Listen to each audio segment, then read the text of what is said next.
Hello and welcome to Fierce Fabulous Fridays. Thank you to everybody who's here with us today and everybody who will be watching the replays.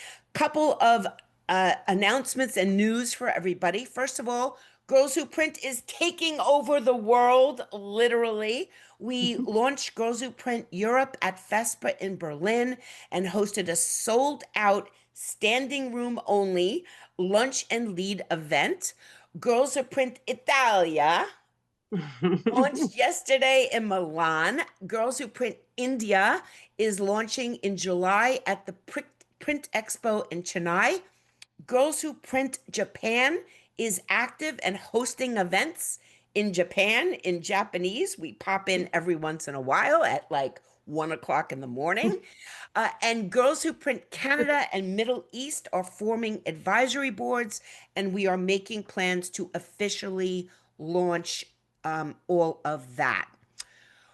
We would love to have you involved and we need your input. So I'm going to pop the link into the chat. If you can click on it and take the survey after the session, that would be awesome. Also, I have set up all of the Fierce Fabulous Fridays and the 2025 Girls Who Print Day Conference in Zoom. I'm putting another link in the chat. You can go there and register for every event that we have scheduled till the end of the year.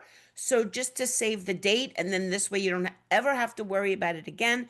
As we get information, we'll fill it in, but don't especially miss our our conference at the end of the year. So Girls Who Print membership does have its privileges, and our first exclusive workshop, Productivity Pitfalls, the webinar series, is a three-part live webinar series hosted by productivity expert and Girls Who Print fan favorite, Sarah O'Hannison, the founder of So Productive. She's going to walk us through the three most common traps stealing our time, energy, and focus, plus how to escape them for good.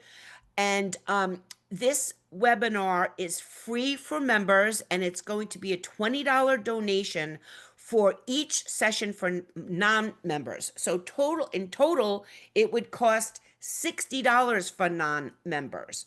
However, if the math is mathing correctly, it's only $40 to join Girls Who Print, and then you get all of the exclusive content all year round, and only the replays for exclusive content will be in the member area.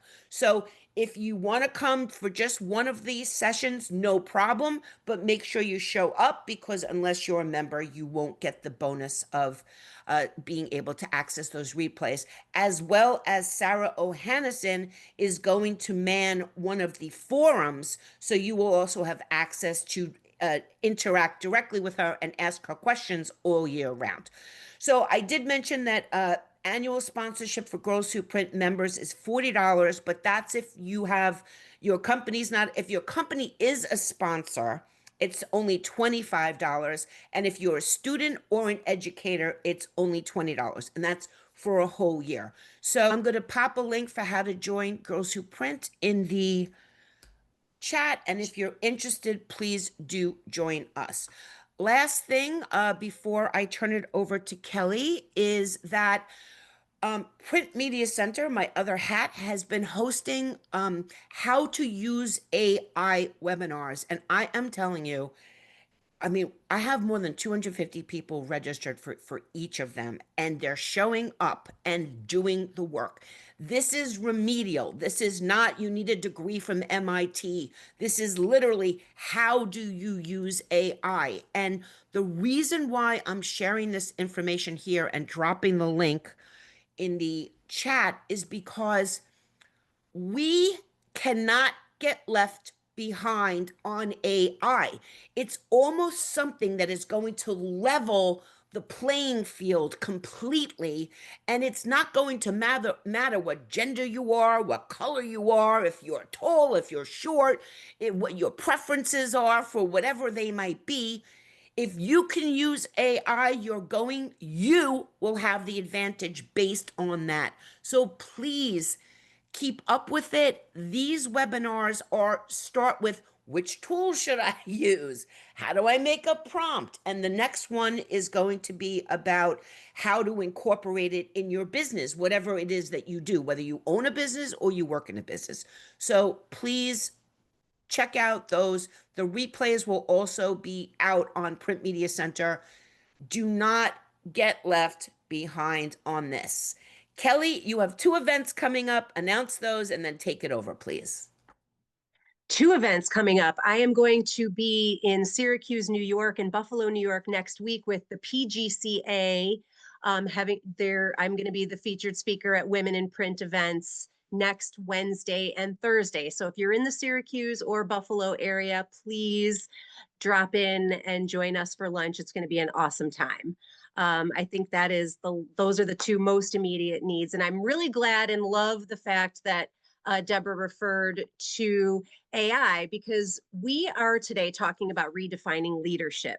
And if you've been to any of our events previously, that we talk a lot about how women represent 50% of the workforce and 30% of the leadership positions. So we have a phenomenal panel of leaders representing very different generations and very different lived experiences here. But before I introduce these magnificent creatures, I want to, again, based on what Deborah just said, I went to Perplexity a little bit ago and said, give me a modern definition of what leadership is. And so this is what my new bestie Perplexity said, that leadership is the ability to inspire, influence, and guide people toward a shared vision or goal by fostering collaboration, trust, and empowerment, regardless of formal authority. And I think that is a great place to start with this conversation and a great definition. And so without further ado, I am going to introduce our 3 panelists. We're going to start with Courtney Werney, who is the Director of Design at Branded by Woods in Huntingburg, Indiana. And forgive me for a moment, I need to pull up my my introductions. Excuse me, Courtney Werney is the Director of Art and Design at Branded by Woods. A passion-driven designer, creative force, and storytelling enthusiast whose love for art began with a rogue green crayon and a very patient set of grandparents. For the past 10 years, she has worked her way from pre-press operator to leading a creative evolution at Branded by Woods, where she has helped brands tell their stories through design that's as bold and heartfelt as the people behind them. Grounded by small town roots and fueled by big ideas, Courtney believes that leadership is less about hierarchy and more about heart, vision, and the courage to reimagine what's possible. Courtney, thanks so much for being with us today. Next up in our fantastic panel is Tara Seth. Tara is going to be a senior. Tara, forgive me if I'm incorrect about that. Tara is going to be a senior at Ferris State University, where she's pursuing her degree in graphic media management, graphic communications. She is an active campus leader and is currently serving as president of the Graphic Arts Association, demonstrating her commitment to the industry and her absolute passion. Along with one of her colleagues and fellow students, they have created a podcast called Talk More Print, which has several episodes. I've listened to the first few. It's phenomenal. We just spent some time together at D-Scoop in Long Beach, California, where Tara took the stage in front of close to 1,000 people to talk about support for the industry through D-Scoop and HP, and got to introduce Damon John, one of the sharks from Shark Tank. So that was a fantastic experience for her, and we are just so thrilled to have her with us today. And finally, last but not least, we have Heaven Nemeth, who is the Director of Operations for Pool Printing in Raleigh, North Carolina. And Heaven, I would say we don't know each other super well, but I am in awe of the age at which she ascended into a leadership position. And we're definitely going to talk about that. But she is Director of Operations for Pool Printing, and she is also the Vice Chair of the Emerging Leaders Group with the Printing Industries of the Carolinas. She is a phenomenal, phenomenal leader and a great example. So we are thrilled to have all of you here with us today. Whew, okay. So I have a few questions. We're going to start with a pretty broad question. And Courtney, I'm going to ask you to take this one first. So the three of you can feel free to unmute yourselves. And the first thing we're going to talk about is just a basic definition. Courtney, how do you recognize authentic leadership? Yeah, so thank you for having me. And honestly, whenever you sent these questions over, Kelly, I was like, oh my gosh, these are all in my feels. So, how do I recognize authentic leadership?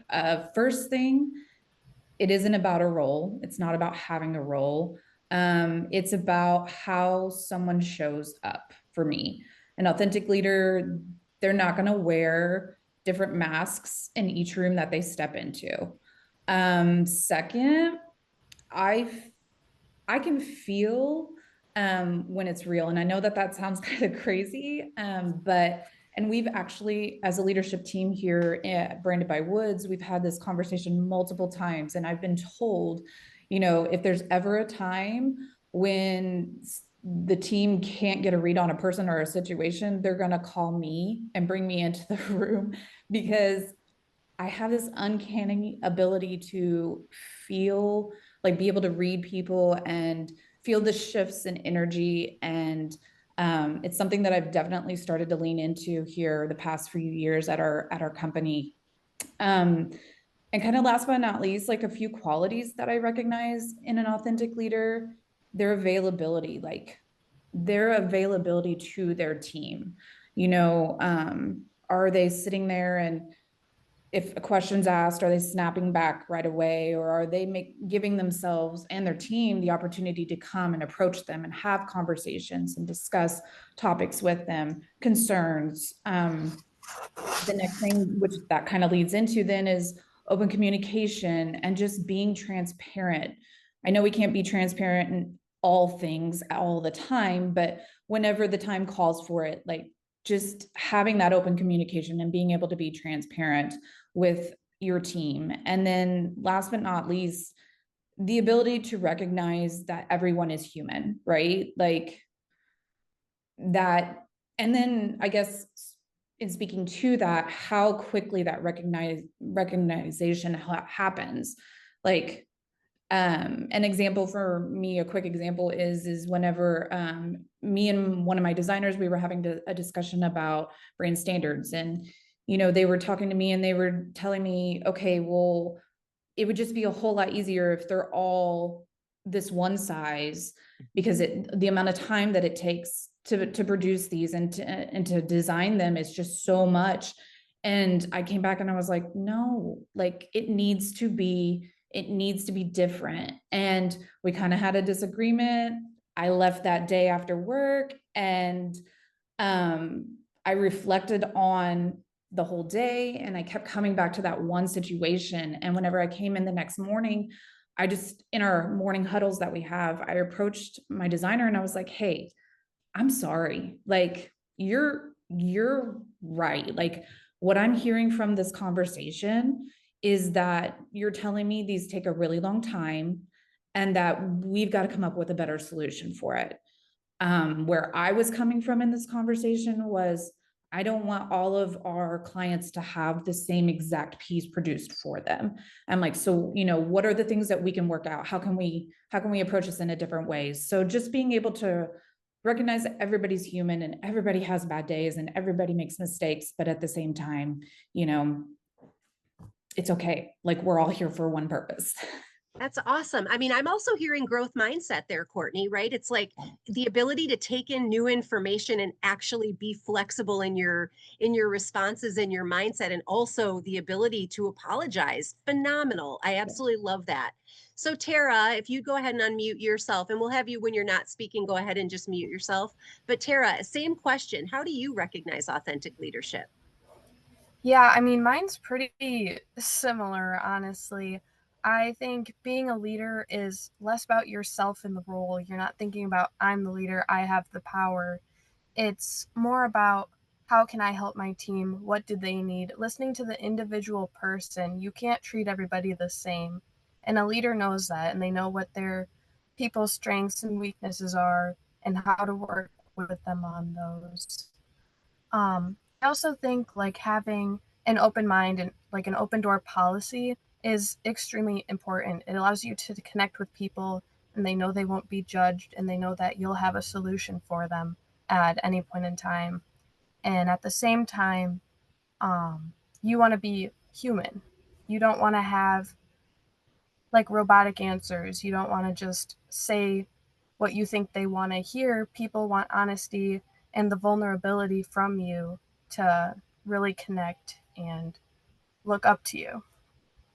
Yeah, I love that we're all talking so much about being human, because what I'm also hearing from you, Tara, too, is it's about safety. People need to know that they can come to a leader without fear of retribution or some kind of recrimination for expressing themselves. So I love that. I mean, this gives me a lot of hope for the future that our company cultures will embrace this notion. Absolutely fantastic. So thanks for that, Tara. Heaven, same question for you. Yeah.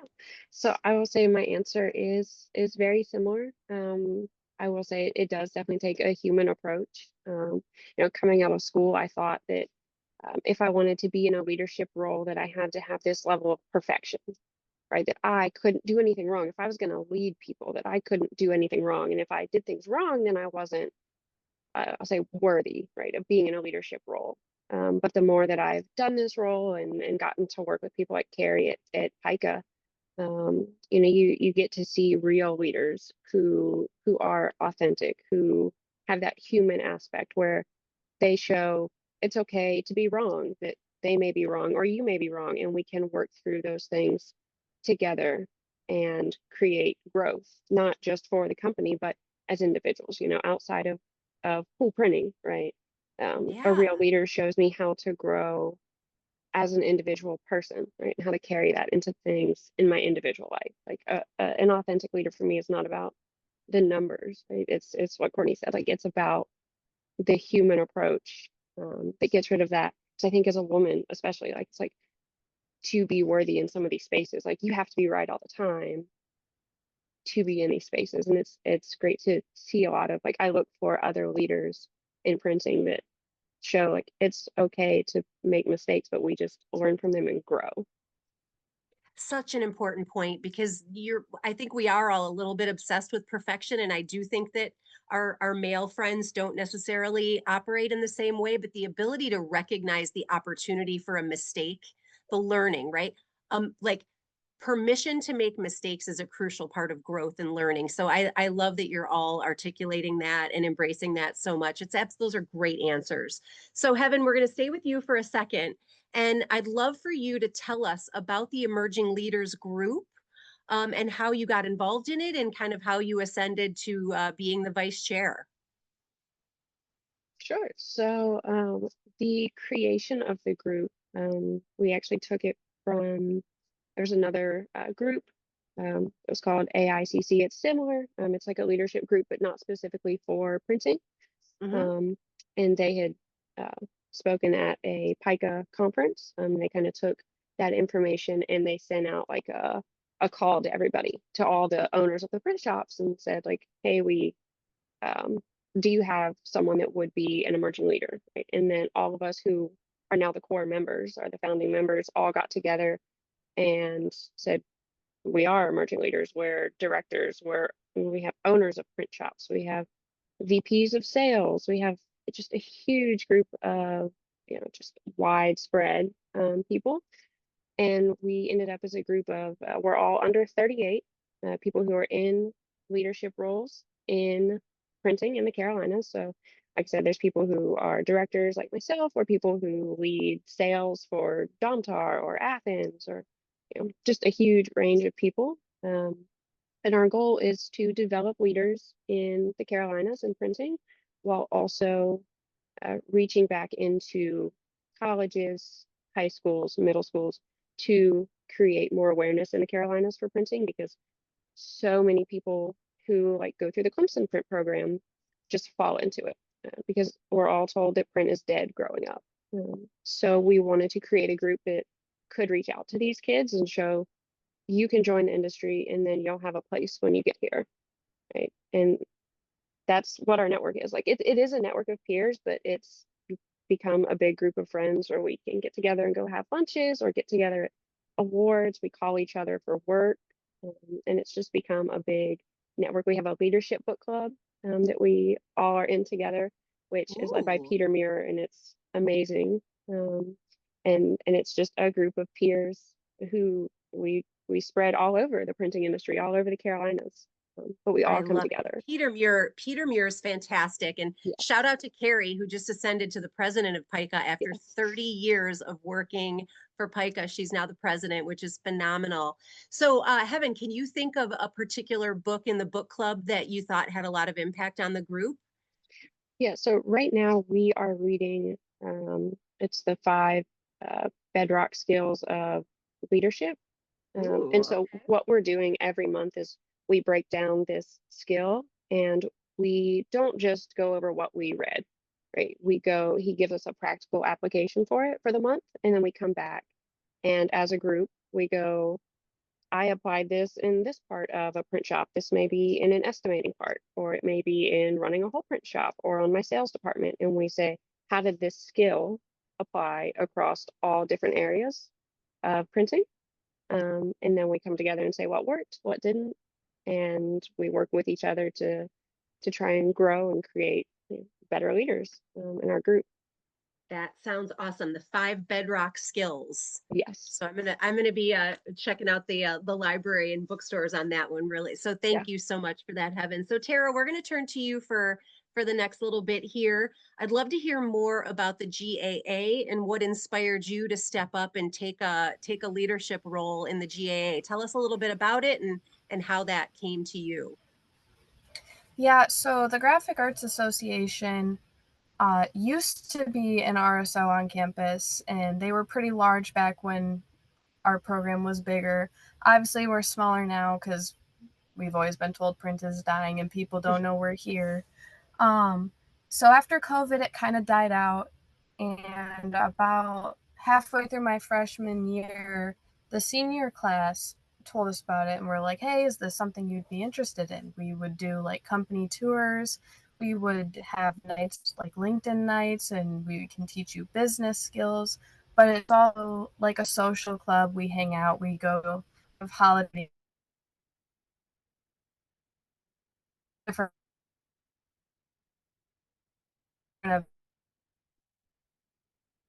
Oh, I think we're losing you. I don't know if I'm the only one that can't hear her, events, but like okay. I'm not sure if you're Courtney, can you hear her? Or is she cutting out on you? Okay, yeah, Terry, you were cutting out a little bit there. So I don't know if you have if there's a little bit of an issue. I know she's at her internship right now, so she's probably at the plant, right, in Kalamazoo. Yay, Michigan. Tara, can you try to say something again? I just want to see if I can hear you. Okay, she seems like she's frozen. I'm gonna put a pin in this for a second. and so And I joined it freshman year as the junior board. I was on the junior board and I was in charge of all the travel. Yeah. awesome. Yeah, Okay, I Tara, am. I'm going to have you mute because I think we're having a Am I little bit of a back? connection issue, but we're going to move to Courtney for a moment. So thank you for that, Tara. So Courtney, I'm absolutely fascinated with the trajectory of where you started in your career and how you built this department. So can you talk about how you transformed the job of a designer and grew it into an entire department? I think we'd all like to hear about that. Yeah, so I I was in a position that I wasn't happy with, and the job came across my, I don't know, social media, whatever you want to say, for a pre-press operator, graphic designer for Woods Printing Company in 2015. And I jumped on it. I came in for the interview. In the interview, I was told that there would be absolutely no design to this position. Yeah. The point was made very clearly to undersell the position and make me understand that Woods Printing Company was not a design agency. We were a print company. And so I responded and I was like, okay, well, can you give me a job description? And as I'm receiving the information of the job, mentally, I'm making a note that, okay, even though that, yes, it's at its most basic form, this position still holds an element of design to it, and I'm willing to jump on it. So I said, that's fine. If you're willing to offer me the position, I'm going to take it.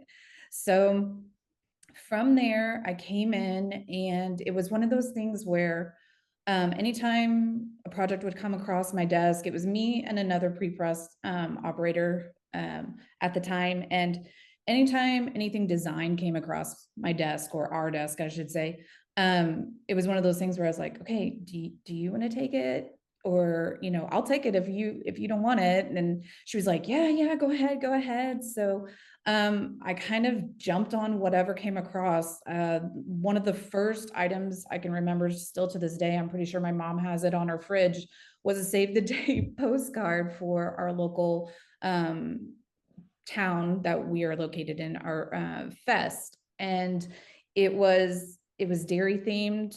There's a dairy in our town. And so they wanted something cow related, dairy themed related, whatever. So I was like, okay. So I put together this save the date card, and it was literally a 2D, very minimal cow, and it had sunglasses on it. And in the sunglasses, there's like a reflection of a windmill in them. And they dubbed it as Cool Cow, and they loved it and they ran with it. And so it was from that point on, we kept getting more and more requests, refreshing business cards, flyers, brochures, posters, any kind of marketing material. The design requests just kind of started coming in. And it was one of those things where we started to tell people, we can do this for you. We can kind of be that extension of your marketing department. If you don't have a marketing department, we can help you out with that. We gained traction, and then it was one of those things where we started to get requests for logo designs. So as this is all building, it was just, like I said, it was me and our other pre-press operator. And I was like, if this is gonna kind of keep going, like, we're probably gonna need to bring somebody in to help us out in pre-press so that I can kind of dive into this deeper. And so that's what we did. We brought in a few more people to kind of take over that more straight throughput for the pre-press side of things, the print side of things. And then I came in and started digging deeper into the logo requests and things like that. In 2020, we all know what was happening at that time, businesses discussing how to navigate the waters that we were all being thrown into. As a company, we sat back and we said, okay, we have Woods Printing Company, the print side of the business. We have our promotional business, which is Offset Promotions at the time. And then this whole design side of things is starting to gain traction, and more we're getting more and more requests. So, Woods Printing Company doesn't necessarily kind of tell people and explain all the things that we do. So we rebranded as Branded by Woods. And we call ourselves a creative company because we can handle, we help build brands. Essentially, we can handle the print side of things, we can handle the promotional side of things, and we can be your branding arm for companies. So today, total, we have, I'm going to say, 4 full-time designers, which is including myself and our pre-press department. And then we have one who is our director of customer experience. She has a graphic design background, so she helps us out whenever the time allows. I mean, it's just it just speaks to vision, right? It's like you knew there was a way, and you knew that you believed. And this is a conversation we have all the time, especially when it comes to the design side of things in pre-press. Is like, print is very creative. So you literally manifested an entire creative brand. And remind me the logo, the gentleman in the logo, is it Julius? Mo. Okay, I don't know Mo where the I got monkey. Julius. Yeah. Mo, if you have not checked out their website, it is a blast. This monkey, I love him so much. I don't know if you had anything to do with him, but it's absolutely phenomenal. You did. Yeah. Excellent. Our founder, his name was Mallozzi Woods. He is our owner, Devin Springston's grandpa, and he was a jokester and everything. So we tried to put his spirit into the monkey. Awesome. So good. Okay, that's just such a great story. And it just really is about belief, and it's about the knowing of Mm. what can be possible, and really challenging kind of status quo and challenging norms. So just really fantastic. So I'm going to pivot here a little bit to talk about that internal voice that we sometimes hear in our heads, right? This doubtful, I'm not so sure. We tend to have some people, hopefully, I don't know if you all do, but this inner voice that casts doubt on us. How do we move through this? How do we move past this to lead? So, Heaven, let's start with you. Talk about if you have that inner voice, and how you kind of quell it. Yeah, of course. So I do all the time. I mean, whether it's like here or if it's emerging leaders or if it's something like I go and take like a dance class at my gym, right? Like it's always there in some form. And I kind of have two ways that I deal with it. So if it's something like my work or emerging leaders, um, I kind of remind myself that like I have the skills to be here and to do this thing, right? Like I went to Clemson and got this degree, right? I am in this role in my company and have been for years, right? I am the vice chair of a group in PICO. Like all of these are my accomplishments, right? That voice in my head doesn't take those accomplishments away from me. And so I really try and ground myself in remembering, like, take a step back and be like, no, like I have done all these things. Like I was qualified to get my degree, get this job, get this role in PICA, right? So I remind myself, like, even if there's doubt, because there always is, that you're still worthy of those things, right? And then Yeah. there are other times where it's something where I may not have a lot of experience, right? When I go take a salsa class, I don't know how to salsa, right? But I always remind myself, no one is born knowing how to run a printing press, right? No one's born knowing how to do design. No one's born knowing how to salsa, right? These people have just had more time in that area than you have. So even when I doubt myself, I try to remember it's possible for me to learn these things, right? You can learn anything other than, like crazy things like learning to fly. Like I can't do that, right? But anything within reason, you can learn. So if it's, one of those things where it's like, oh, it's going to take all this time. And I heard somebody say once where someone was like, no, I don't want to go back to school and learn this new thing. It's going to take, 4 years and I'll be 30 by the end. It's like, in 4 years, you'll still be 30. So you could be, 30 and have that new experience. Um, or you could still, be 30 and wishing you had something different. So sometimes I try and use that doubt as a path for growth, right? So I see Wow. something And that it I also want. sounds like a way to avoid the regret too, right? Yeah, I'm hearing growth mindset again. I'm yeah, hearing so much about what happens in our own minds about that yet, right? I don't know yeah, how to do it yet. yes, There's a path you can go to. I don't know how to do it yet, which yeah, is about possibility. And that sounds hard. I yeah, won't. That's a surefire way to get on a one-way road to regret. So yeah. really, really awesome. Thank you so much, Heaven. Tara, let's see if your audio is better. Let's hear what you have to say about quelling doubt. All right, let's try this again. Yeah. um, I do. I have that voice a lot, and it's more like, you can't do this, or what could happen. Like, I could mess up, I could do this, I could do that. And it's always kind of about, it's not what could happen, it's what's going to happen. And I've proven to myself over and over that I can do it. I've done things where I thought I would never, like going on stage. If you asked me to do that 4 years ago, I never would have done it. And it got to this point where I was tired of missing out on things, and people would do it instead and they'd have so much fun. And so I just kind of started being more proactive. And when that opportunity comes along, you just say yes. I have the motto now of like, don't say no. You can't say no, because you can do it. There's always a way. And if you mess up, you've learned something. If you do a great job, you're doing okay. It's just, it's never as scary as you think it's going to be. And it's just kind of reminding myself that, um, and you always have people to rely on. You're never doing things by yourself. If you're unsure on something, you have a team to rely on. It's not always just you. You don't have to do everything yourself. So, So good. And I do also want to say that in a pinch last year at D-Scoop, Tara jumped up onto the stage to do a panel with us because we had somebody step out at the last minute, and you did do that by yourself. Like, it is, I mean, I'm hearing so much about like, take the W, remember what's possible, and don't let yourself kind of talk yourself down from things. So phenomenal. Okay, Courtney, let's hear from you. What do you think about quelling the doubtful voice? Yeah, sometimes she can be really, really loud.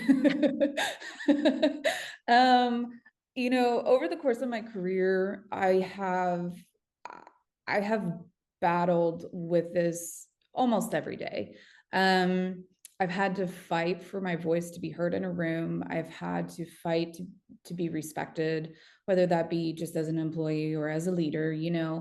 And so over the past, I would say really 2.5 years, I've really spent a lot of time listening to podcasts and reading articles and just immersing myself in, I guess, good leadership lore, if that's what you want to call it.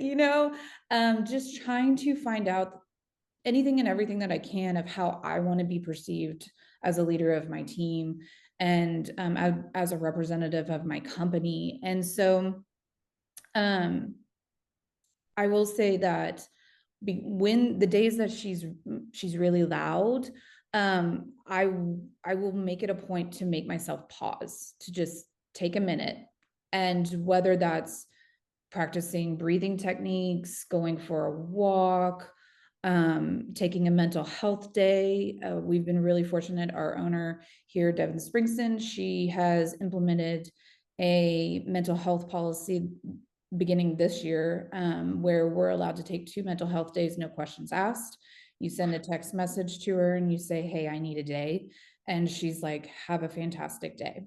And I mean, that's it. And so I actually took one a couple months ago. I was kind of in that self-sabotage cycle, of self-doubt, and am I really doing what I should be doing, and just all the questions. And I took that day and I sat down, and I hate painting. And I made myself paint my daughter a picture. And I was, as I'm doing it, like, it's one of those things where painting takes so much patience. And I'm sitting there and I'm painting it, and then there would be a point where I'm like, I just want to finish it. I can't do this. And I'm like, nope, slow down, take the time you need to do it right, so that when your daughter sees it, she's proud and you're proud and all this. And so I also journaled that day. I can't tell you how many pages I wrote. I cried, I was angry. So it's just getting those emotions out whatever way I can, so then that I have that clear mindset to come back into my team and be readily available for whatever they need from me. Wow. I mean, that is, shout out to Devin, because those mental health days are incredibly important. And just to give yourself that pause, like you say, to like dance in the rain if you need to, whatever it is. This year, I'm parenting 15 and 12-year-olds right now. I handed them each 3 cards that had a picture of Ferris Bueller on them. And I was like, these are your 3 I can't possibly today cards. And do you want to know something? None of them used any of them. It's Right. like knowing that it was possible was Yep. just what they needed to know that is something they can access. So that's really, really fantastic. I'm hoping we're going to have time for another couple questions, but I do want to talk about this because Courtney, I'm going to stick with you for a second. It feels to me like going from being a desktop operator to building an entire branding empire had something to do with challenging the notion of this is the way we do things here. Mhm. And I love our industry more than anything. And it does feel like a lot of how we operate is based on decades, if not centuries, of the way things have been done in the past. So let's talk about how you cultivate change. If there's any kind of tips or tricks that you have or personal experience with that. Yeah. So I will say that I'm a person that, sometimes change is uncomfortable for everybody. Sometimes it's really good change, and it's not as uncomfortable as the change that could be not so good, I guess. But I'm someone that I get nervous and anxious a little bit whenever change happens, but I also try to look at the bigger picture, you know, and try and see, okay, they're asking me to make a change to the process or whatever. I'm going to look at that, and, you know, I'm going to give it 2 weeks, and I'm going to write down any kind of pros, any kind of cons that may happen with this change. And then I'm going to bring it forward, and I'm going to say, okay, these are the things that are working. These are the things that aren't working. And then, to me, like, if you're not willing to make change, you're going to be stagnant.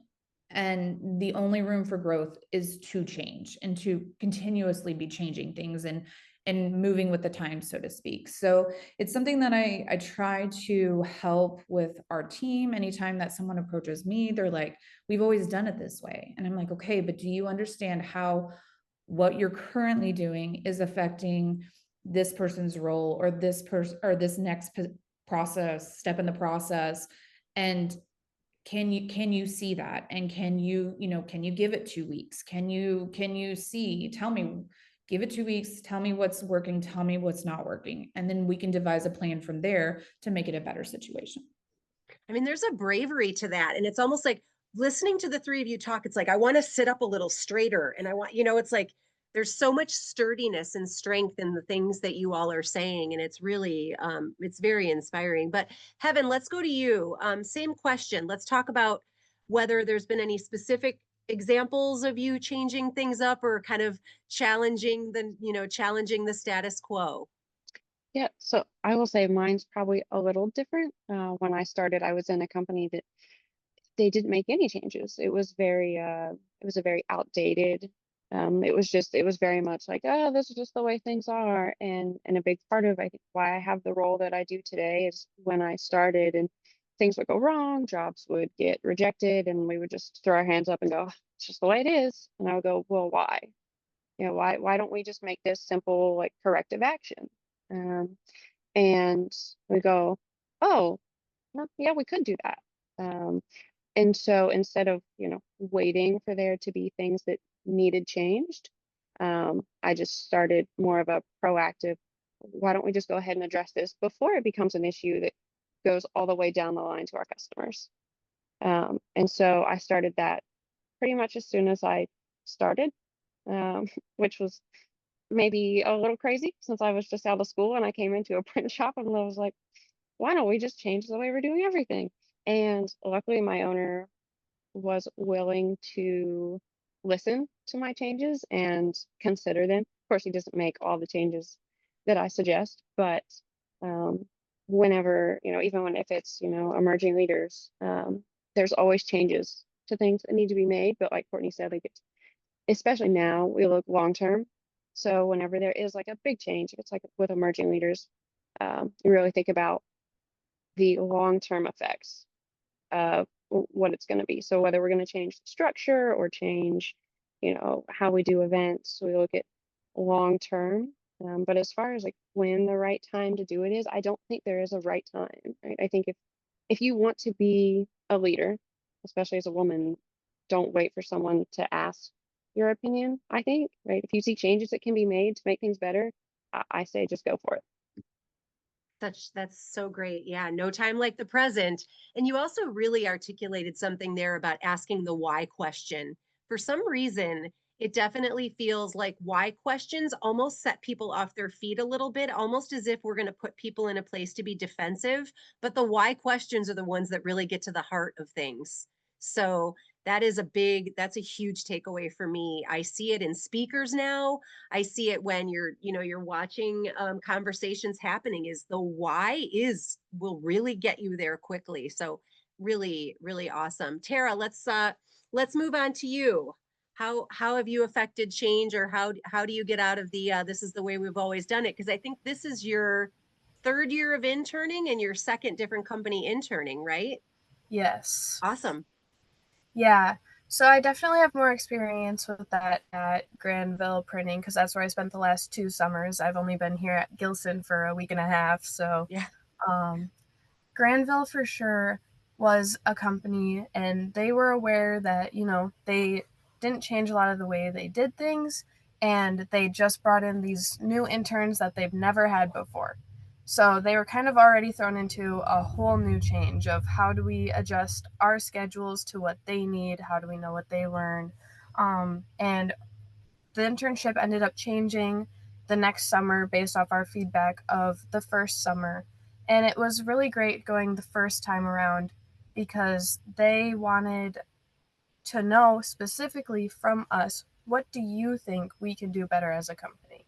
Because they never really had the time for someone to go through and try and figure that out. They're always go, go, go. They're like, we have fresh perspective. These people who haven't been here. And that was kind of our job the whole summer, was just, what do you think we could do? And we ended up giving a little presentation at the end of the summer, and then came back the next summer and they implemented some of those changes. We were seeing some of it. A lot of them were things that they mentioned they wanted to do but weren't sure how. And so we got to give our opinion on that too. So it really does depend on the company. Some are really willing to change, some aren't, and it just depends on where you go. Yeah. And they did ask for that feedback. And I think what's really impactful about it is that they did implement the changes, which must have been very kind of validating and very exciting. So Yes. really, really great. So this is what we're going to do to wrap up, because we are getting to the top of the hour. Courtney, we'll start with you. Let's talk about the seat at the table, right? For everybody who's listening and here with us live, regardless of whether you're in high school or you are, emerging into the latter years of your career, how can we start building the leadership presence before the invitation arrives? Because we all know the invitation isn't coming, is it? Right. Let's hear from you, Courtney. Okay. I would say you don't have to wait for an invitation to lead. Leadership isn't about, like I said previously, it's not about titles or tables. It's about how you show up every single day. You can start building leadership presence by owning your voice in small moments. It's one that I definitely take to heart, because being an introvert sometimes is hard to bring your voice up at a table. But own your voice in small moments, such as speaking up in meetings, offering solutions instead of just identifying problems. And also lifting others up, as you go. Influence is built in the in-between, how you handle feedback, how you advocate for your team, how you stay grounded in your values. I would say, don't wait to be picked. Show up like you've already pulled up your own chair. I mean, awesome. Okay, Heaven, how about you? Yeah, I will say I totally agree with everything you and Courtney said. Like you said, there is no invitation, right? You do have to pull up your own chair, and you do just have to show up, right? Whether it's industry events or Girls Who Print or just reaching out and creating your own connections, it is just showing up. And I will say that's part of how I got my role, was what Courtney said, like, make your intentions known, right? When it came time, when this role was open in my company, I knew who my boss would consider. And I knew, being, what was I at the time, 25, I was like, there's absolutely no way that they would let a 25-year-old woman run a print shop. And I went to my boss and said, I know what this role needs and I know what I have. And I know that I am the best person here to do this role successfully. And I made that known. And here we are, 3-4 years later, where I have been in this role because I made that intention known. So it's like Courtney said, you have to pull up your own chair and you have to drive yourself forward, because if not, the good old boys in the back room conversations will take the invitations and you won't even know it existed. I mean, it's extraordinary, because not only do I not know a lot of 25-year-old directors of operations that are female, I don't know a lot of directors of operations that are 25 of any human. So I'm hearing confidence loud and clear. I'm hearing clarity. I'm hearing advocacy. Because again, who's going to be the biggest fan of you is you, right? So really, really awesome. Tara, let's take this home with you. What do we, how would you clarify, or how would you talk about, stepping into leadership? I would really just want people to know that not everybody is born with leadership skills, but you can learn them. I for sure was definitely way introverted. I was a follower through and through. But you just kind of get in these positions where you kind of start to take the lead. You start leading the group projects in class. You start talking to people. You get them to like you. Because, yes, being a leader is something that you can be like, I want to do this. But you can only get so far by yourself. Being a leader is about the people that put you there. They accept you as a leader. If they respect you as a leader, you're going to stay there. So just knowing how to treat people and how to respect them will get you very far. I mean, those are great final words. I don't know about everybody else here, but I'm very inspired. Deb, you have any final thoughts or words you want to share with the group? I thought it was a very riveting discussion. I really appreciated the perspective that, you know, there is a give and take to leadership, and that there's things that we have to be responsible for ourselves and come to the table armed and Mm. confident that we can do the tasks in front of us. We hear over and over that women are judged by their accomplishments and men are judged by their potential.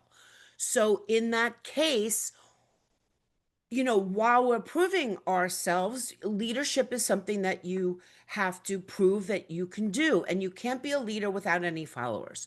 So, that means that, something I said in our last one of our last conversations is that takes an ability not only to know what you're doing, but it takes an ability to learn how your team, individual by individual, learn how they need to hear you.